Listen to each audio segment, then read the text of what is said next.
Hello friends, welcome to Bismi சமையல். இன்றைக்கி நம்மளோட வீடியோவில் நல்ல கமகமன்னு வாசனையோட அரிசி ஒன்றோடு ஒன்று ஒட்டாமல் இந்த அளவுக்கு நல்ல உதிரி உதிரியாக இருக்கிற மாதிரி சூப்பரான சிக்கன் புலாவ் எப்படி செய்யறதுன்னு தான் பார்க்க போகிறோம்.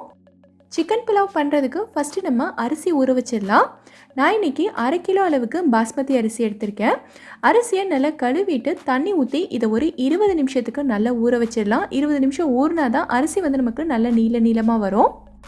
இப்போது ஸ்டவ்வில் நல்ல ஒரு அடிக்கனமான பாத்திரம் எடுத்து நான் சூடு பண்ணியிருக்கேன்.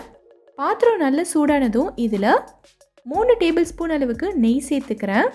கூடவே 3 டேபிள் ஸ்பூன் அளவுக்கு எண்ணெயும் சேர்த்துக்கிறேன்.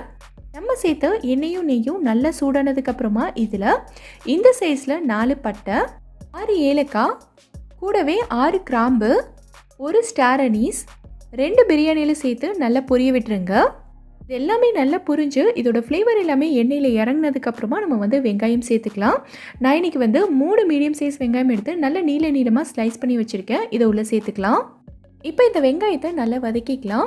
வெங்காயம் நல்ல கோல்டன் ப்ரௌன் ஆகிற வரைக்கும் நம்ம வதக்கணும். அப்போ தான் நம்ம புலாவில் நல்ல டேஸ்ட் இருக்கும். இந்த வெங்காயம் ஓரளவுக்கு வதங்கிட்டு இருக்கும் போதே இது கூட காரத்துக்காக 6 பச்சை மிளகாய் சேர்த்துக்கிறேன். இந்த புலாவில் நம்ம மிளகாத்தூள் எதுவும் சேர்க்க போகிறது இல்லை, பச்சை மிளகாயோட காரம் மட்டும்தான். ஸோ உங்களுக்கு காரம் அதிகமாக வேணும்னா நீங்கள் கூட 2 பச்சை மிளகாய் சேர்த்துக்கங்க. இப்போது இது எல்லாத்தையும் நல்லா வதக்கி விட்டுறலாம்.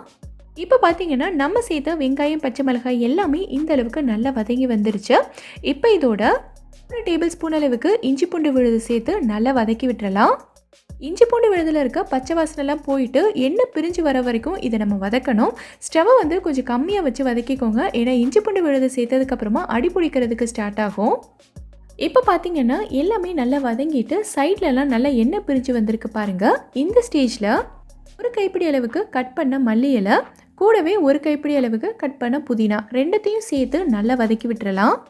நம்ம சேர்த்த புதினா மல்லி ரெண்டுமே நல்லா வதங்கணும். அப்போ தான் நமக்கு சூப்பரான ஃப்ளேவர் கிடைக்கும். இந்த அளவுக்கு நல்லா வதங்கிருச்சு. இப்போ இதோட 1/2 டீஸ்பூன் அளவுக்கு மஞ்சள் தூள் சேர்த்துட்டு நல்லா கலந்து விட்டுருங்க. இப்போ இதோட 3 டேபிள் ஸ்பூன் அளவுக்கு நல்ல கெட்டியான தயிர், கூடவே பாதி எலுமிச்சை பழத்தோட ஜூஸ் மட்டும் எடுத்து வச்சுருக்கேன். இதையும் சேர்த்துக்கலாம். இந்த ரெசிபிக்கு நம்ம தக்காளி எதுவும் சேர்க்கக்கூடாது. நம்ம சேர்க்குற இந்த தயிர் அப்புறம் லெமனோட புளிப்பு மட்டும்தான் இந்த புலாவுக்கு லைட்டான ஒரு புளிப்பு டேஸ்ட் கொடுக்கும். ஸோ இதை கண்டிப்பாக சேர்த்துக்கோங்க. எல்லாத்தையும் நல்லா கலந்து விட்டதுக்கப்புறமா இதில் 3/4 கிலோ அளவுக்கு சிக்கன் எடுத்து நல்லா க்ளீன் பண்ணி வச்சுருக்கேன். இதை சேர்த்து நல்லா கலந்து விட்டுறலாம். சிக்கன் இந்த மசாலாவோடு சேர்த்து ஒரு 2 நிமிஷத்துக்கு நல்லா குக் ஆகட்டும். ஸோ ஸ்டவ்வை நல்லா குறைச்சி வச்சுட்டு ஒரு மூடி போட்டு ஒரு 2 நிமிஷத்துக்கு நல்லா வேக விட்டுருங்க. 2 நிமிஷத்துக்கு அப்புறமா பார்த்தீங்கன்னா சிக்கனில் இருக்க தண்ணி எல்லாம் லைட்டாக வெளியில் இந்த அளவுக்கு இருக்கும். இப்போ நம்ம தேவையான அளவுக்கு தண்ணி சேர்த்துக்கலாம். தண்ணி 1க்கு 1.5 ரேஷியோவில் சேர்க்கணும். அதாவது 1 கிளாஸ் அளவுக்கு அரிசி எடுத்திருந்தீங்கன்னா அதே கிளாஸில் 1.5 கிளாஸ் அளவுக்கு தண்ணி சேர்த்துக்கணும். நான் இன்றைக்கி 3 கப் அளவுக்கு அரிசி எடுத்திருந்ததுனால மொத்தமாக 4.5 கப் அளவுக்கு தண்ணி சேர்க்கணும். ஸோ நான் இப்போ 3.5 கப் அளவுக்கு தண்ணி சேர்த்துட்டு மீதி இருக்க 1 கப் தண்ணிக்கு பதிலாக 1 கப் தேங்காய் பால் சேர்த்துக்கிறேன்.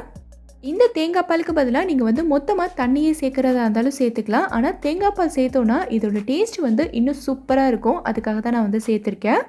எல்லாத்தையும் ஒரு தடவை நல்லா கலந்து விட்டதுக்கப்புறமா இதுக்கு தேவையான அளவுக்கு உப்பு சேர்த்து நல்லா கலந்து விட்டுருங்க.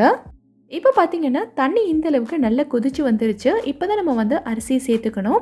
தண்ணி லேசாக கொதிக்கும் போதே நீங்கள் அரிசி சேர்த்துறாதீங்க. அரிசி நமக்கு ஒன்று வெந்தும் ஒன்று வேகாத மாதிரி ஆயிரும். 20 நிமிஷம் ஊற வச்சுருந்தா பாஸ்மதி அரிசியை தண்ணி எல்லாத்தையும் நல்லா வடிகட்டிட்டு நம்ம உள்ளே சேர்த்துக்கலாம். அரிசி சேர்த்ததுக்கப்புறமா ரொம்ப போட்டு இதை மிக்ஸ் பண்ணாதீங்க. அரிசி டக்குன்னு உடஞ்சி போயிடும். ஸோ ஜென்டலாக இந்த மாதிரி மிக்ஸ் பண்ணிவிட்டு அப்படியே விட்டுருங்க. இப்போ பாருங்கள் அரிசி எல்லாமே ஓரளவுக்கு வெந்திருக்கு. தண்ணி எல்லாமே நல்லா வற்றிட்டு அரிசியும் தண்ணியும் ஒரே லெவலுக்கு வந்திருக்கு பாருங்கள். இந்த ஸ்டேஜில் தான் நம்ம தம் போட போகிறோம்.